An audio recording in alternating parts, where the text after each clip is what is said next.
ही तशद्दुद थी रहियो आहे ॿिनि गभनि खाइण ते ऐं ही वाक़ियो कंहिं जंग या ॾुकार जे सतायल माण्हुनि जे मुल्क जो न, पर ही वाक़ियो पेश आयो सिंध जे शहर सकरंड में, जिते हिक शादी जे काज में दावत ॾिनल शख़्स पाण न पहुची सघियो, पर हुन काज में ॿ नौजवान मोकिले छॾिया त किथे हू शादी जे काज में शामिल न थियण ते मयारी न थी पए। अस्सलाम वालेकुम, मां आहियां अली हुसैन उमर। मूं ही जेका वीडियो वायरल हले पई, अमजद छोकिरो नालो आहे, पाड़े जो आहे, इनखे मूं मोकिलियो हुयो। सो उनजी एॾी तज़लील थी आहे। वाणी जो व्हाट्सअप ते मूंखे कार्ड बि ॾिनो हुई ऐं ख़ुदि राजा जी रिकॉर्डिंग बि आहे, जेका राजा वाणी मूंखे चयो त तव्हांखे क़बूल हुजे हाज़िरी भराइजो। मूं वटि टाइम कोन हुयो, सो मां पंहिंजे इन छोकिरे खे मोकिलियो ऐं हुनजी तज़लील थी आहे। हिनजो इंसाफ़ थियणु घुरिजे। इंसानी तज़लील तमामु ग़लति थियो आहे, जेको अमल थियो आहे इहो ग़लति थियो आहे।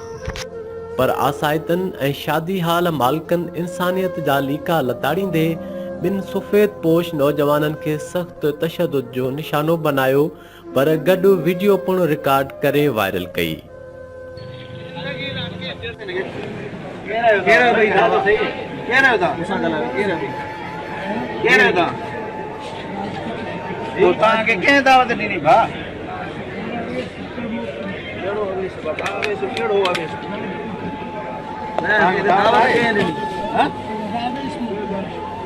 आगे जने दावत ना ये किए दा घेड़ो यार ता ये स्टेज दे दा बियो अब आ ये बजण आई बिना दादी मानी जा खाए ना के रे को दावत ना को था हां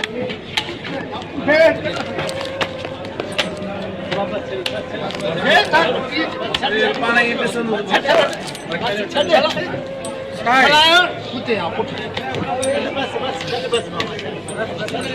बेरे तो दूसरे महीने चलो मानी खाइण दौरान अचानक तशद्दुद ॿिन्ही नौजवाननि खे मौक़ो ई न ॾिनो त हू को मौक़िफ़ पेश करे सघनि।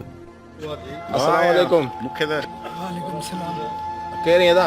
नूनारी। नालो छा अथई? अमजद अली नूनारी। किथे वेठो आहीं? चौथी मिल स्टॉप। हे जेको शादी हाल में वाक़ियो पेश आयो आहे, इहो तव्हां मानी पे खाधी, तव्हांजे मथां तशद्दुद थियो आहे, छा मसलो?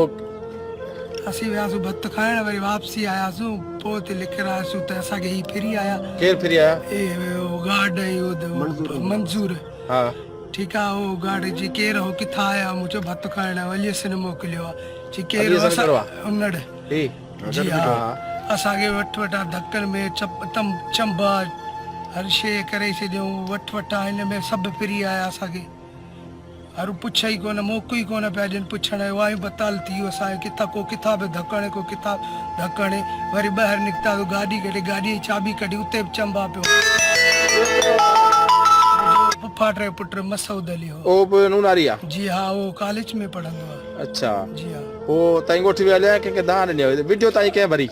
असांजी वीडियो अलाए कहिड़ो छोकिरो उते भरे पियो, असां सुञाणे न सघियासीं उनखे। ही तशद्दुद वारी वीडियो सोशल मीडिया ते टॉप ट्रेंड तौर हली वई, छो त सिंध जो माण्हू महिमान नवाज़ रहियो आहे ऐं हू कॾहिं बि अहिड़ी तज़लील तशद्दुद ते ख़ामोश नथो रही सघे। अस्सलाम वालेकुम। वालेकुम। नालो छा आहे तव्हांजो? वसीम अहमद। अच्छा वसीम साहब, तव्हां हिते छा कंदा आहियो? मां हिते मैनेजर आहियां। अच्छा मैनेजर आहियो। तव्हांजे हिन शादी हाल में हिकिड़ो नौजवान जी ॿिन्ही तज़लील थी आहे ऐं इहो वीडियो सोशल मीडिया ते हली वियो आहे काफ़ी। हा, उहो असांजो गार्ड हुयो, उन खां ग़लती थी वई, उनजो नोटिस वरितो आहे सिकंदर साहब। जी जी। उनखे गार्ड खे असां कढी छॾियो। इहो तमामु ग़लति अमल हुयो असांजे गार्ड जो। सो नौजवाननि सां असां राब्तो कयूं था, जंहिंसां बि ज्यादती थी आहे उन्हनि सां असां एक्सक्यूज़ कयूं था। सकरंड पुलिस पिणु हरकत में अची वई ऐं गार्ड खे गिरफ़्तार कयो वियो आहे। जॾहिं त शादी हाल मालिकनि पिणु अहिड़ो नोटिस वरितो, लेकिन सवाल इहो थो पैदा थिए त छा हिन काज में सवें माण्हुनि जे दौरान ॿिनि माण्हुनि जे पेट जी बुख अगरि उझाइजी थी सघी त छा फ़र्क़ु पइजी सघे हा। पर हिन वाक़े इहो पैगाम ज़रूरु ॾिनो आहे त अॼु जो इंसान माण्हू नुमा मख़लूक त ज़रूरु आहे, पर इंसानियत खां ख़ाली थींदो थो वञे।